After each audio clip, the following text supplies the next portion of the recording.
Hello, Facebook family. August 9th, 2023. August 9th. You know, you're going to the second half of the year when you go through July and you're into August. It's good to see you guys on. I wanted to let me get into my comments so I can see the comments. Hey, Tamika, good to see you. Good to see you. I wanted to talk about what we're going to talk about today is three vital questions. Three vital questions. And this is about transforming family and workplace drama. How to transform family and workplace drama. And we got some statistics and very excited about some of these statistics. They're kind of overwhelming, but can't wait to share it with you.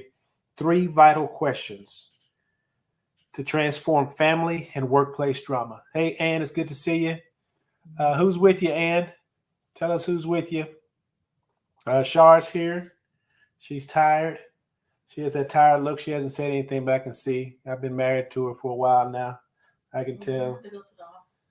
She had to go to the office, and she never has to go to the office most of the time. She does her work from home. So when she goes to the office, it's a change in lifestyle. It's a change. So anyway, hey, Mother Brenda, it's good to see you. So today we're going to be talking about the three vital questions to transform workplace or family drama. And I can't wait to get into it. Okay, Mother Brenda's there. It's good. All right, great. I am kind of nervous about this one because, sometimes you don't want to share too much, but then we've been together for a while now.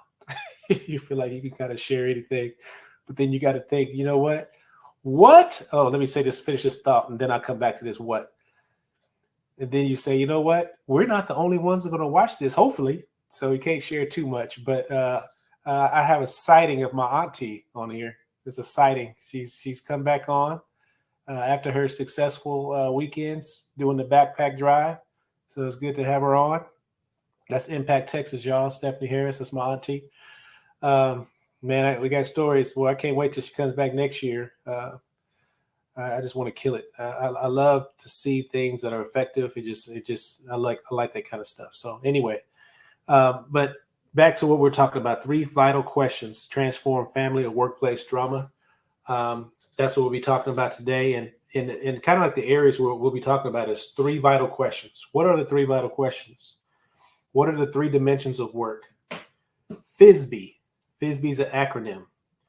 And the decision. So that's what we'll be going over today.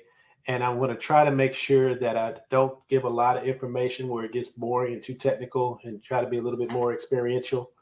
But I wanted to get into this, and I didn't think we had time for the jokes. My parents are on. Aunt Barbara, I always call her Mother Barbara, but Aunt Barbara's on.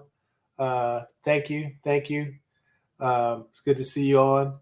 Hey, she helped us. She always helps us. She comes down here, and she comes with that motherly spirit and kind of watches over us and helps us where we need help. And I really appreciate her coming down. But this one here is kind of this episode we're talking about today. It really hits home with me, and I can't wait to share it with you. So, three vital questions: how to transform family and workplace drama. All right, Shar, how you doing? Shar, hello. Her eyes are dry. So she had that operation with LASIK. So Shar got the LASIK. What was I doing that day? Oh, we're doing a backpack that day without Stephanie. Oh, Kisa's here. Hello, Kisa. So we did that, I think, right after. What did we do? Right after I got a haircut, and then we ran down, picked you up. And she's been, ever since she got the LASIK, she's like, I can see. And so I definitely have not seen her without glasses this many days in a row. So I mean, it looks good. You look good without the glasses or with the glasses. So she goes, So she said, thank you. So anyway, we did that, and then she had the LASIK done, and she's doing good. She's pretty fast moving, so Shar likes to get up and go. So I'm going to get into it a little bit, and I just want to talk about what drama really is. And Kisa, I know Kisa knows this stuff as far as understanding that workplace drama. But Drama. What is drama? And you know what? Let me back up a little bit because sometimes I get a little jittery and my mind starts going everywhere. But I want to back up a little bit and just talk about our customer. So, our customer is that person that gets promoted. They're a hard worker. They get promoted into leadership. They're gun ho. They're positive. Their mentality is, hey, we're gonna change the world. I'm gonna change the world. And they just don't know what they did. They just let me come into this company and I'm gonna change it. They come in with that that energy and that optimism, and then but they don't have any leadership skills, right? They don't understand that there's probably already a set structure that you got to kind of navigate through anyway. So you're not going to change the world yet. You're going to learn the structure. And then later on, once they trust you enough, maybe they'll let you input some of your ideas. But at the anyway, that's our customer, right? And of course, we welcome everybody to these broadcasts. But that's who our customer is. That's who we speak to. That gal, that guy that gets promoted, don't really know much about leadership. They don't know really about communication. They don't really know how to connect to people. They don't really understand what influence is. They don't know how to set expectations. They don't understand about what accountability is. They think of accountability as a bad thing. Maybe they think about accountability as a write-up instead of a coaching conversation. That can be accountability. They don't understand the importance of patience, and they don't understand the importance of affirmation, which is, I just gave you the formula of growth. So anyway, that's our customer. And our company is Elevate. Elevate is an acronym: expectations, leadership, ethics, vision, attitude, temperament, and effectiveness. And what we do is, if somebody comes in, they can get the whole shebang and get all 7 letters, and we teach a foundational leadership course, right? Or if they want, they can take it to the next level, and something like this would be more of a next level. This is not what you would get into typical Elevate class. This is more of a Elevate 2. You would get this, and this would be more like a room full of supervisors, right? So that's what Elevate is about, and that's our company. And like I say, I think I've been doing this for over 30 years. Char's been in business analyst for 10 years and has her own company too. Has a couple people working for her. We can talk about these issues all day. She had a rough week, but at the end of the day, this is what we do. This is what we do. So now back to drama. So I wanted to ask you guys before I start getting into all this information. If you were to, how can I ask this question? And really what I want to do is relate it to, because this is really, you're going to have to really dig in for the family part of it, because at the end of the day, these concepts are really great for the family. It's just a challenge because a lot of the information, you can look at businesses and grab out data. It's hard to grab data from families. So a lot of the data comes from it. But at the end of the day, the drama in the workplace is an incredible beast. Now, if you've experienced drama in the workplace, please type a 1 down. If you experience drama in the workplace, drama that's unbearable. I'm not talking about just little drama. I'm talking about housewives drama, Atlanta housewives, stuff like Atlanta housewives drama, stuff that just like, you feel like you need to leave. You feel like you don't want to be a part of this company because, man, the drama is just off the chain. Those are the kind of situations I'm talking about. So we got a couple ones in there.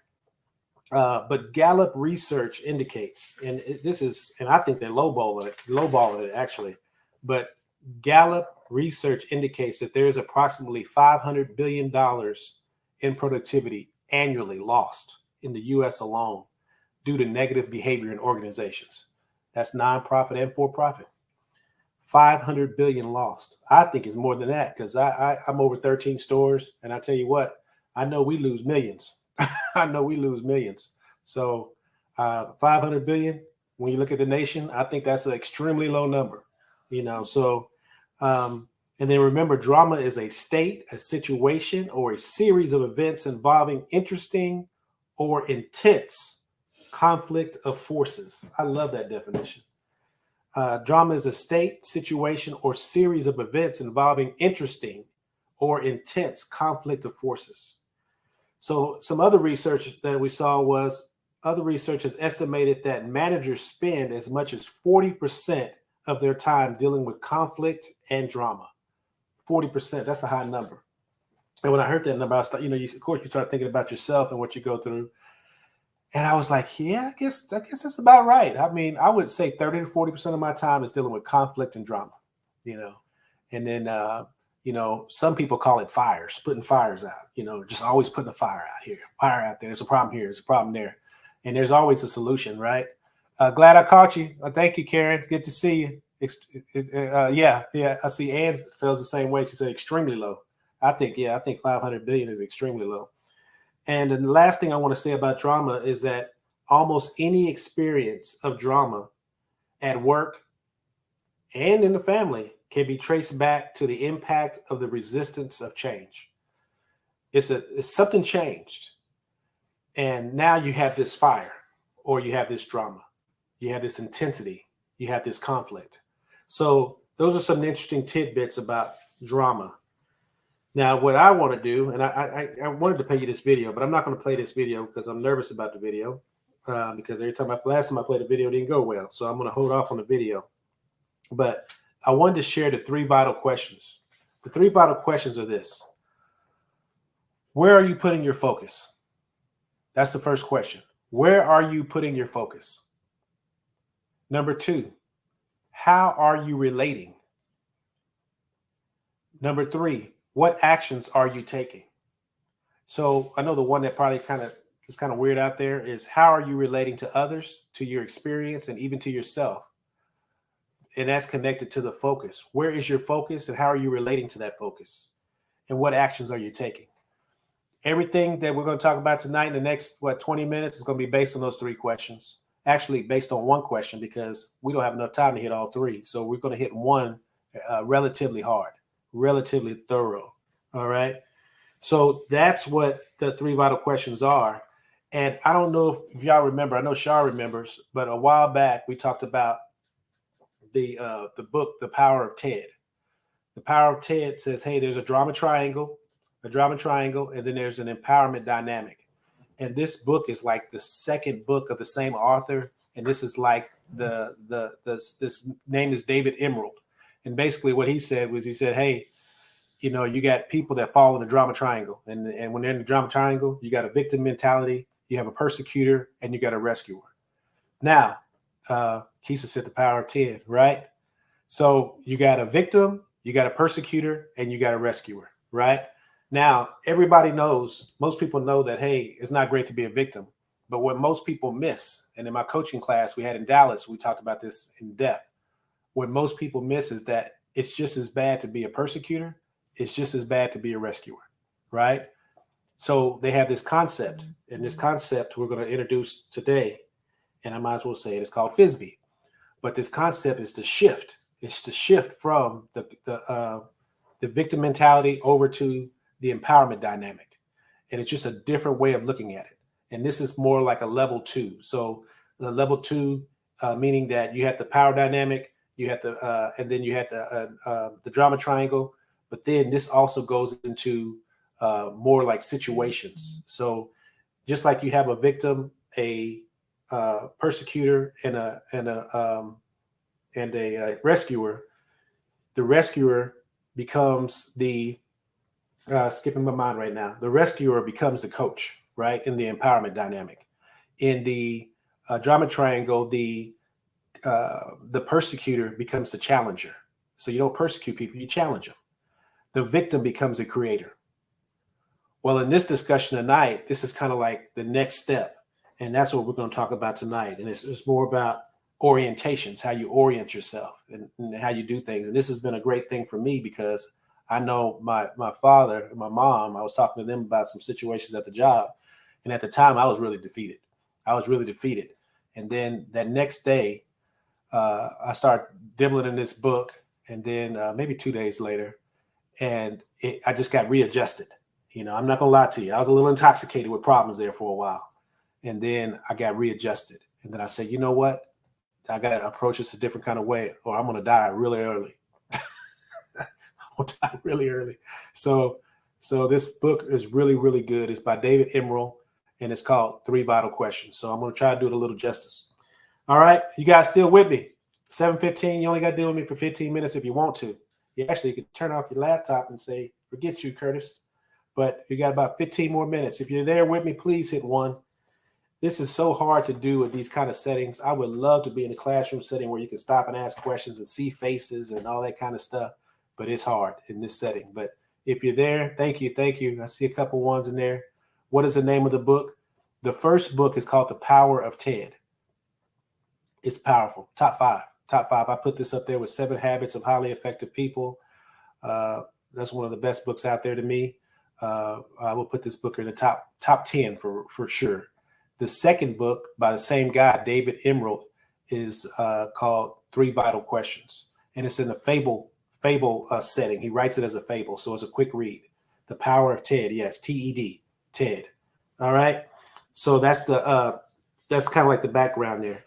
Now, to do this any justice, is really how we look at work, and I'm going to put this up on the screen, and hopefully I won't mess up because I hate touching the mouse.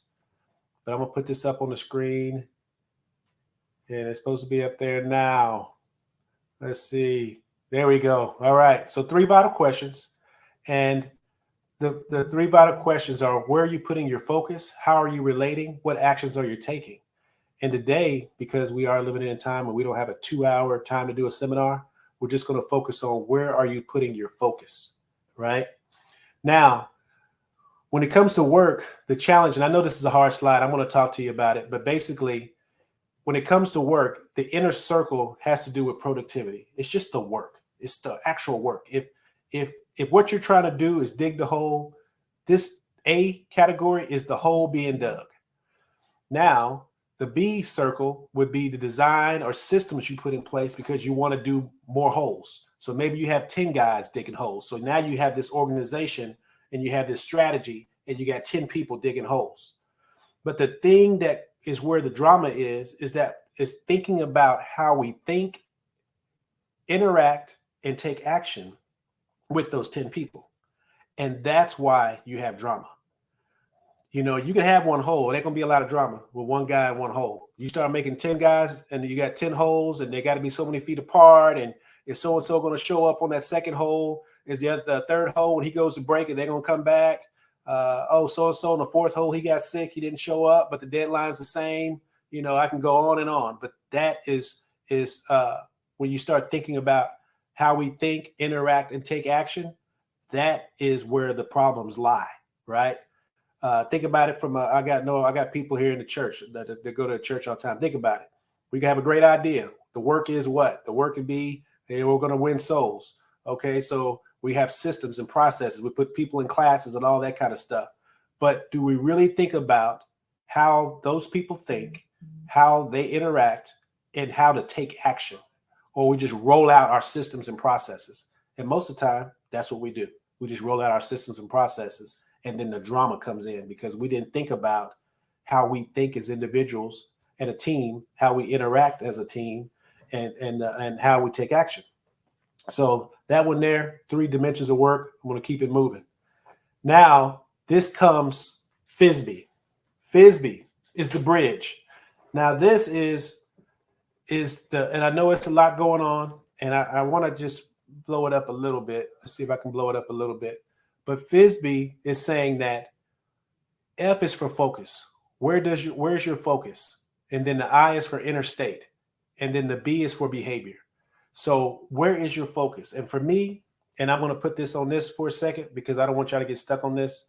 For me, this is where I had some growth in the last week or so because I was stressed out.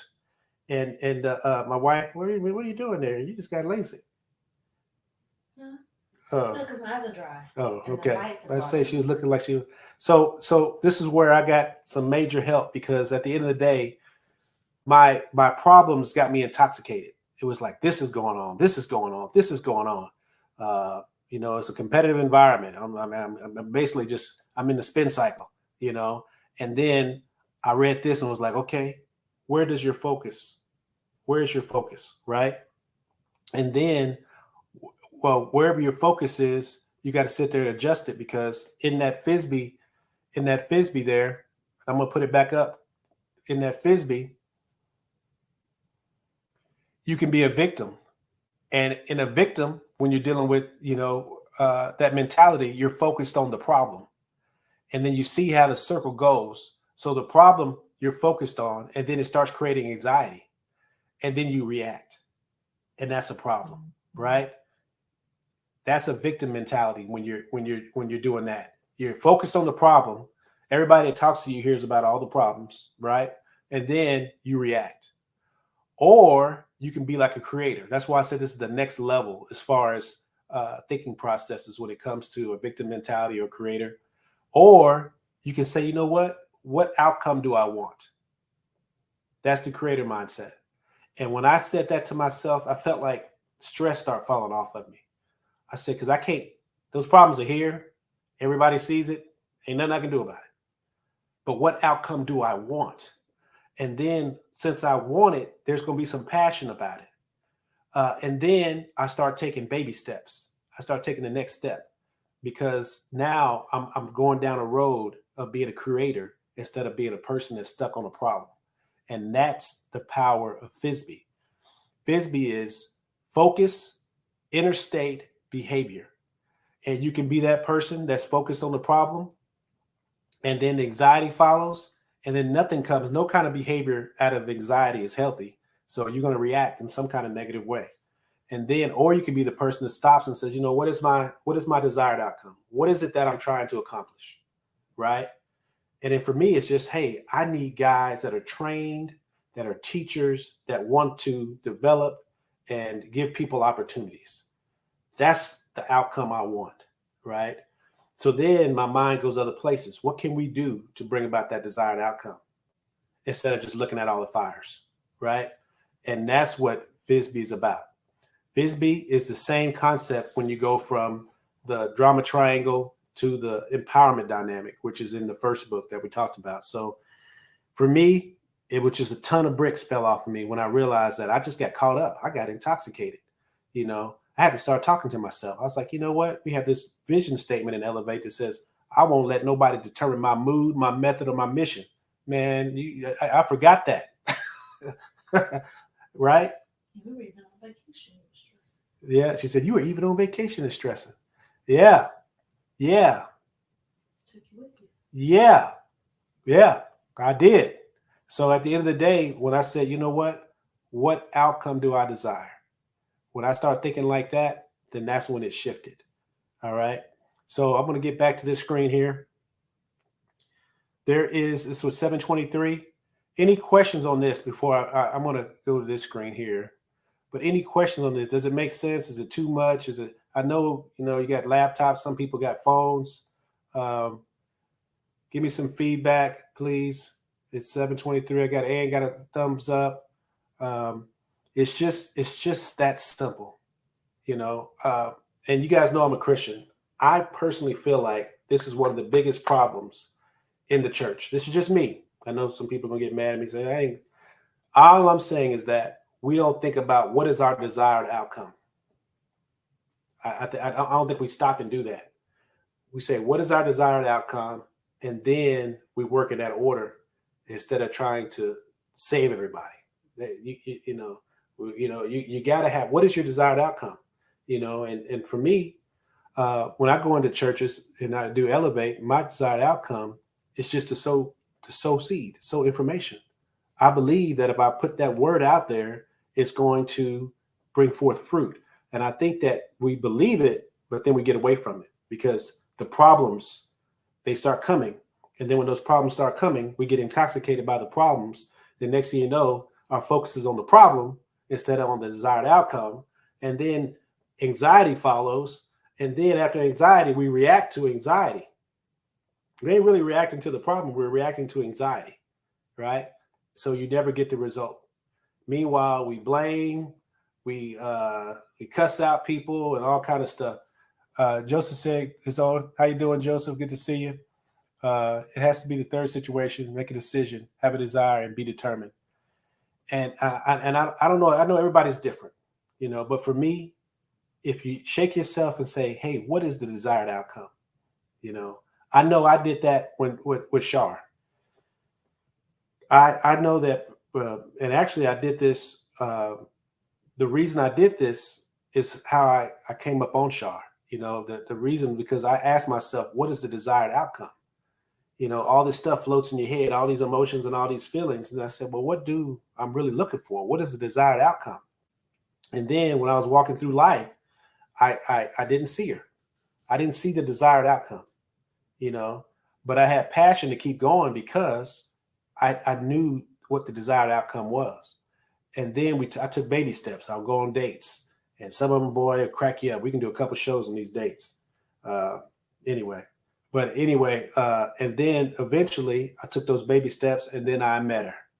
And then I can tell you, she's a game changer. I can tell you, Char's a game changer. You know, you better hold on. She's a game changer. So, and it was obvious, you know, as she met people in my family and so on. And then I got a bonus wife. I call her my bonus mother-in-law in my life. Very person that my family loves her. Hey, Mr. Roundtree. You know, so it's that kind of, it's a game changer for me, you know. So at the end of the day, it all started with, what is my desired outcome? So I wanted to show this slide because you see that? I wonder who came up with that. So anyway, I want to show this slide real quick because these are the hallmarks of, and I wish it was bigger. I don't know if you can you see it or no? It's slow on my end. All right, so this is the slide right here. I made it bigger. But if we're going to be reactive, we're going to be in drama. But if we're going to make a decision to be conscious, and you got to remember, your go-to mentality is going to be reactive. That's going to be your go-to. It's going to be your, what do you call it? Your default. Your default behavior is always going to be reactive. You're going to have to make a conscious decision to go for the empowerment. The victim orientation is your default. You're going to have to make a conscious decision to be a creator in that situation. The same thing with persecutor. That's your default behavior. But if you want to make a conscious decision that's healthy, you want to be a challenger. Rescuer, that's your default. But if you want to make a conscious decision, you'll be a coach. Same thing, focus on the problem. That's going to be your default. You're naturally going to focus on the problem. That's just who you are as a person. But if we want to upgrade our thinking, we will start focusing on outcomes and try to create the outcomes that we're looking for.